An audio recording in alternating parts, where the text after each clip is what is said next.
This is Heba Aly, Director of the New Humanitarian. We just published an investigation into a major cyber hack of the United Nations. And I'm here with our senior reporter, Ben Parker, who did all the digging behind this story. Ben, give us a quick recap of the facts. Thanks. We were looking into cybersecurity in the aid agencies and the United Nations anyway, and we came across this internal report which described a significant attack on the United Nations in Geneva and its office in Vienna. What's perhaps the most striking thing about it is not that they got hacked. In a way, most companies and governments and even non-profits might reasonably expect to get hacked once in a while. What's unusual here is that they didn't tell anyone, and when we looked further, we discovered they don't have to tell anyone. So walk us through that. What makes them different than governments or companies who would be obliged under new data privacy regulations to inform anyone who is a potential victim of a data breach? When the United Nations was created in the 1940s after the Second World War, its member states, the governments of the world, gave it the same status as a country in a way.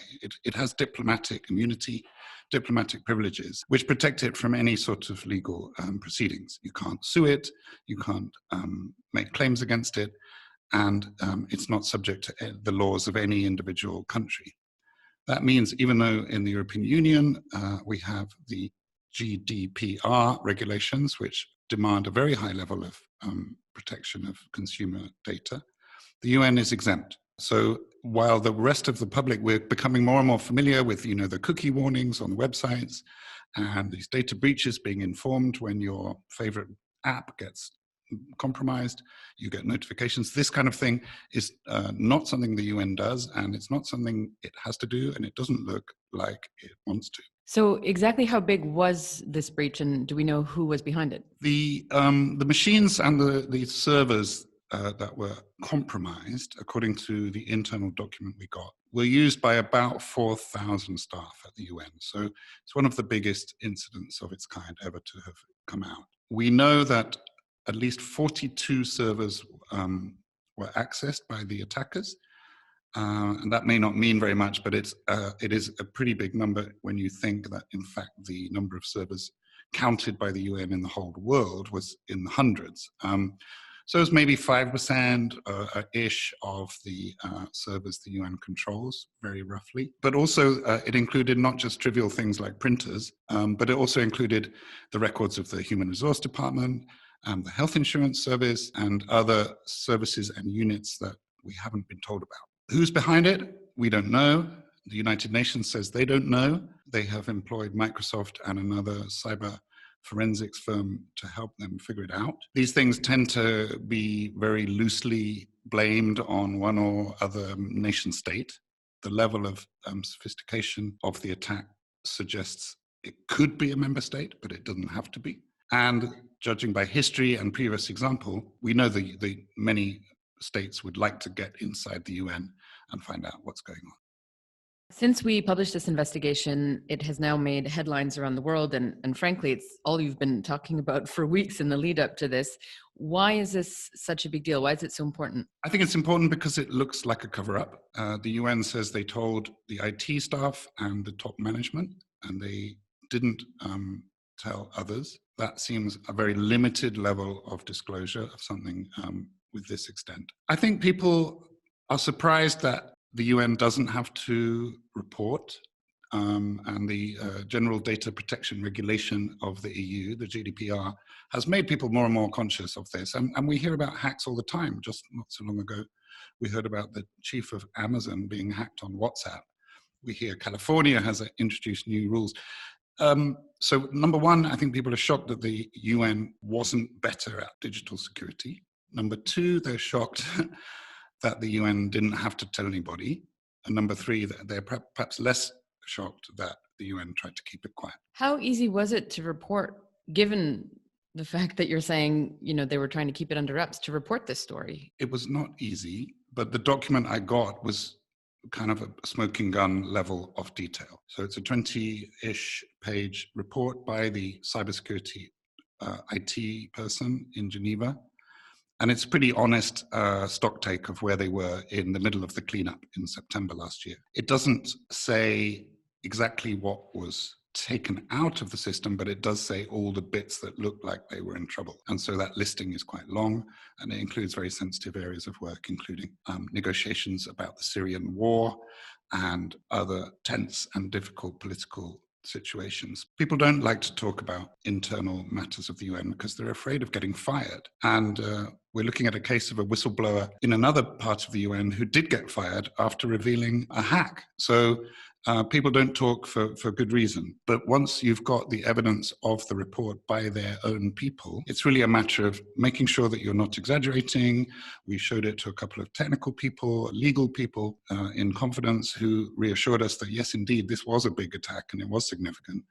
And the UN ought to be able to answer what it did to notify people. What have been the reactions since the story came out? I mean, I was at an event last night here in Geneva, and someone who works with human rights activists came up to me quite concerned about this, saying what exactly, how sensitive was the information that was potentially compromised at the Human Rights Office, because this would have major implications for the people that we work with in terms of how they protect themselves. Well, one of the people we spoke to said they were shocked but not surprised. I think that summarizes the reaction we got from a number of human rights activists and analysts. The UN is never going to be able to outgun a sophisticated member state who's determined to, a superpower, who's determined to hack them.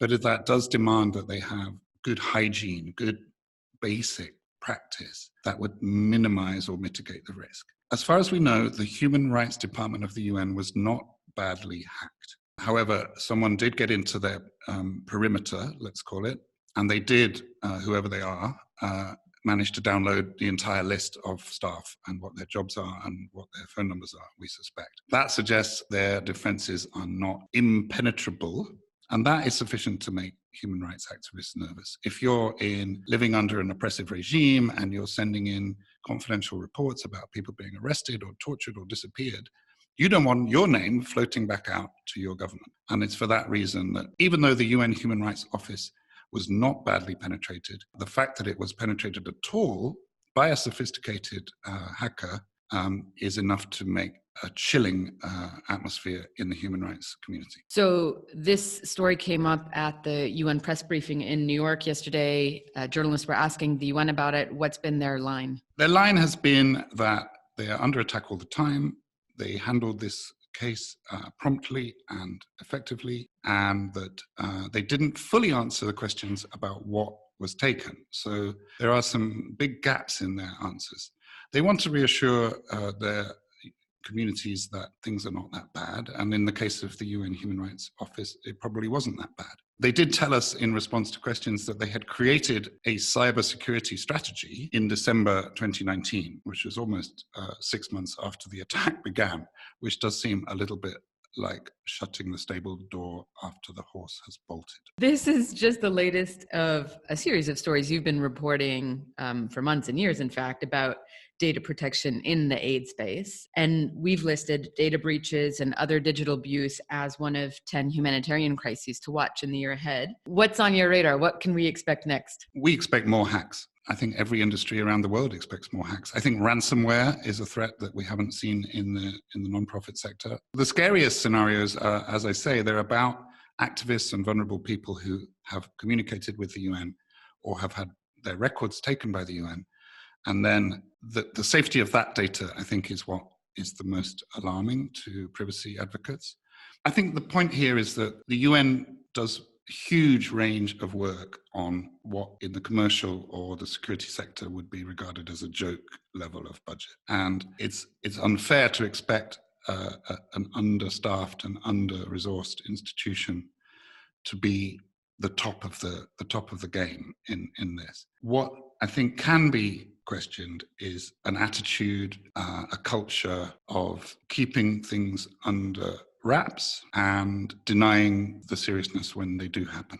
We would like to hear more, and if you or people you know have knowledge of cybersecurity breaches or leaks or hacks, you can reach me on Signal. My Signal number is on the website. You can reach me on Twitter. You can send me a letter, or you can hire a skywriter to draw it for me in the clouds. You can also reach the New Humanitarian on Twitter at New Humanitarian, or email us at hello@thenewhumanitarian.org.